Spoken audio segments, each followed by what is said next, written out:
Hello fellow seesawers, here we are still on the creek.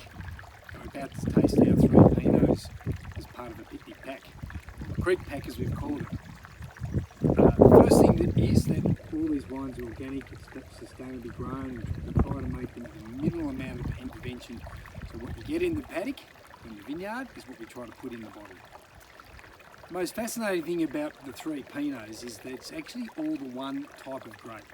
So Pinot Noir and Pinot Gris are all red grapes. In the case of Pinot Gris, we make a white wine.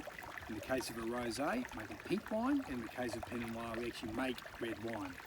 So what I'm going to do is I'm going to open each one of these and just talk through how each one of these processes occurs and what we have to do to take a Pinot grape and turn it into these 3 different colours that we've got, and then the 3 different fruit profiles that they give, and then hopefully when you taste them yourself in your own time, you think back to, wow, that was a great opportunity to have a wine on the creek.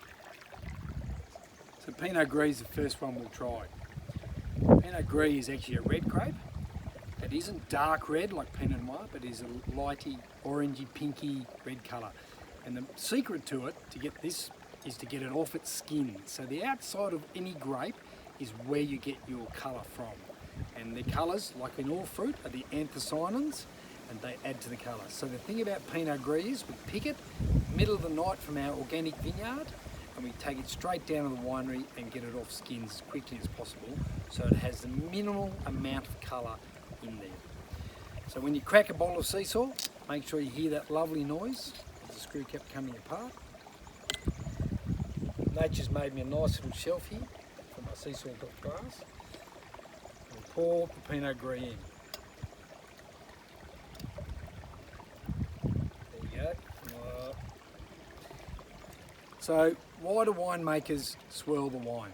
The idea is that there are flavours and smells from the wine that you get by stirring it up, and those volatiles lift off and you can smell. So then you have a good sniff, and it's some lovely pears. So one of the fruit profiles that we get from Pinot Gris in orange, because of the altitude, is pears. So you think of your Packham pear or your Bosch pear, there, and you smell those, they're the flavours you can smell in a Pinot Gris. In our case, we make a Pinot Gris with a lot of mouthfeel. So when you have a swallow,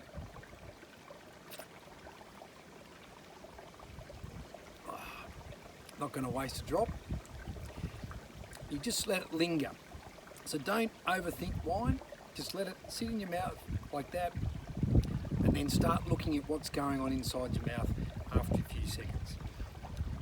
And what I get is a lovely soft mouth feel. We get that through a wine technique called lees stirring, which is where we're stirring all the yeasts and everything back through the wine, and that gives you a lovely smooth mouthfeel. And when you look at it, Pinot Gris is a French variety, a French style of wine, while Pinot Grigio is an Italian style of wine. And so Pinot Gris goes with French food, and Pinot Grigio tends to go with Italian food. So if you're down the paddock and you're having a picnic, make sure you pair it with some lovely French food. For instance, duck confit, which of course you'd have down the paddock. On the other hand, you can also have it with cheese and things like that. Lovely, smooth, packed with pears, Pinot Gris. Cheers. So our second wine, our organic Pinot Noir Rosé. And Pinot Noir Rosé comes from the Pinot Noir grapes. And these grapes in this bottle are exactly the same block from our Annengrove organic vineyard as they are in our organic Pinot Noir, just made in a totally different way. So as I mentioned, with the Pinot Gris, we get it off the skins as quickly as possible, so we get less colour. In the case of the rosé, the pink colour is we leave it on the skins for a small amount of time, which gives it its beautiful pink colour. Then we remove it from the skins and ferment the juice as it is. What we're looking for in this wine is strawberries and lovely fresh fruits. Now, if you're my age, rosé was famous brands like Moutus, but these days we're really working on trying to make a great food rosé that goes all through the Australian summer and well into, if you're in Queensland, right through your winter, to be a wine that goes with food that you can enjoy at any time. Once again, cracking the beautiful sea salt, hearing that noise, love it. Putting it down, pouring a bottle of rosé.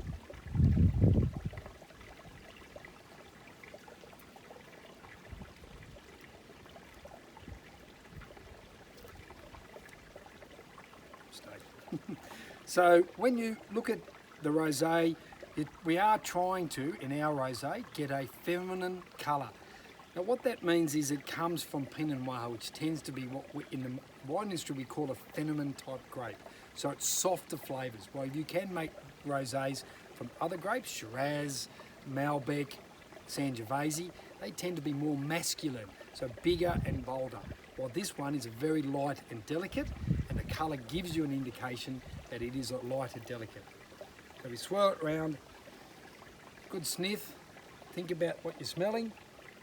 Strawberries, light fruits, light forest fruits, so just on that end of the black currants, etc. We've got a bit of herbs and spices occurring in there as well.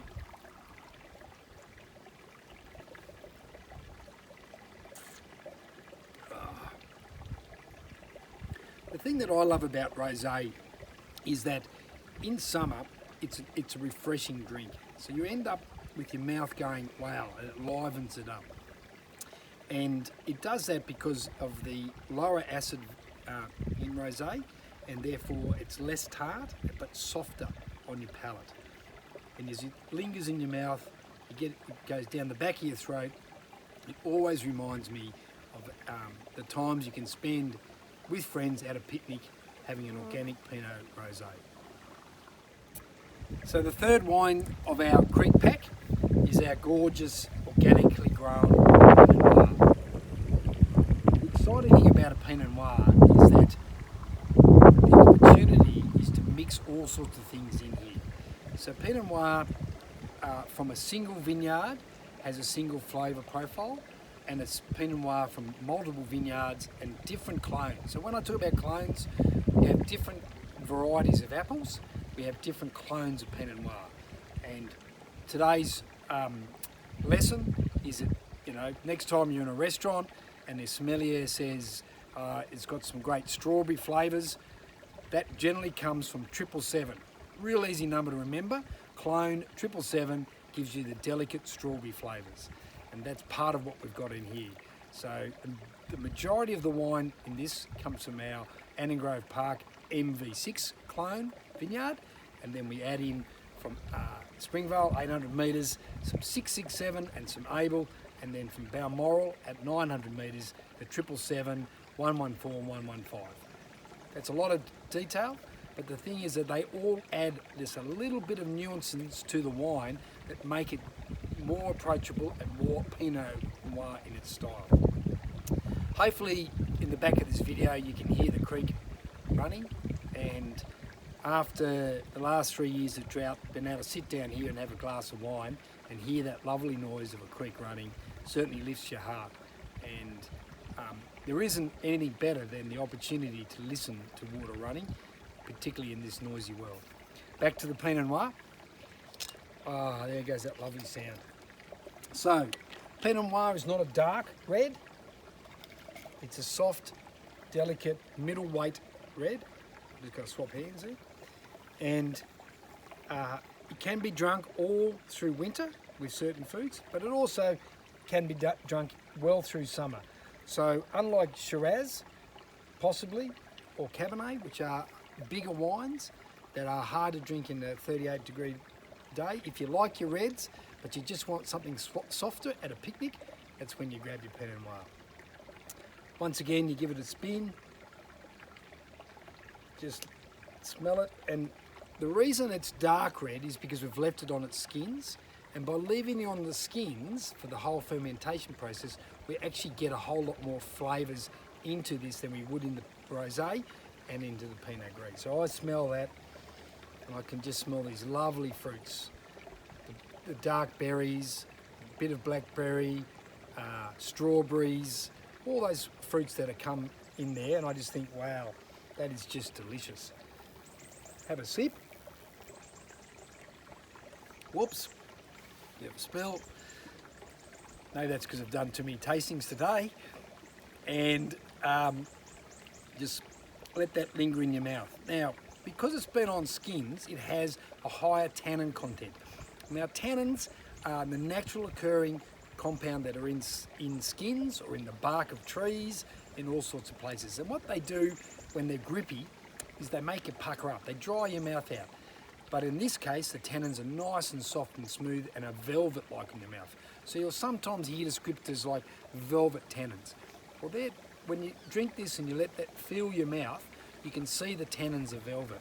While at other times, the tannins can be grippy, so they make it feel like you pucker up, or they can be really bold and actually make your mouth completely dry. That doesn't mean there's anything wrong with the wine, it's just a different tannin structure. In the case of this Pinot, it is velvety, and I'm thinking when you're having your picnic, if you could have it with some prosciutto, some lovely cheese, a bit of venison if you can, from our neighbour Tim Hansen at Mandadri Venison, or a lamb chop. Beautiful lamb chop on the barbie, down at the picnic on the creek with an organic Pinot. Cheers, seesawers. Enjoy the rest of the isolation.